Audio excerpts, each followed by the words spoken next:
And the Prime Minister has also called upon those who may have had differences with the former President and Prime Minister to put aside their feelings and to pay respect to his contribution to the country. The Prime Minister made the statement while paying tribute to Mr. Robinson in Parliament today. Peter Christopher has more.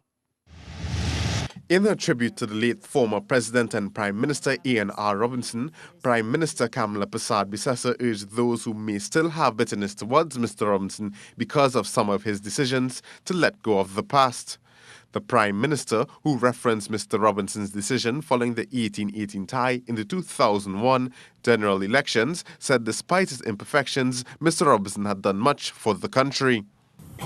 Yes, Mr. Speaker, there was pain, there was anguish, and indeed there was even bitterness. But Mr. Speaker, in my respectful view, if we as a nation are to truly continue walking forward, we are the ones who will hurt ourselves if we remain locked in the past. She also called on those persons to learn from Mr. Robinson's ability to put his country first. And for anyone who still holds to the pain of the past, I ask respectfully that we allow our old wounds to heal, consider what we have been able to learn, and then allow ourselves to grow. Mr. Speaker, history is always there to teach us.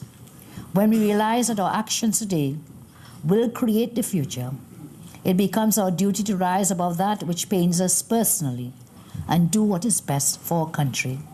Meanwhile, opposition leader Dr. Keith Rowley also paid tribute to the former President and Prime Minister, saying Mr. Robinson had a special quality which allowed him to rise up out of adversity.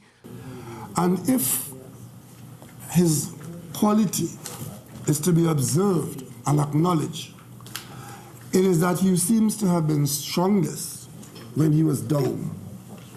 Every time it appears as though he was down and out, because of his abiding commitment to wanting to be the change in Trinidad and Tobago, he was able to lift himself up.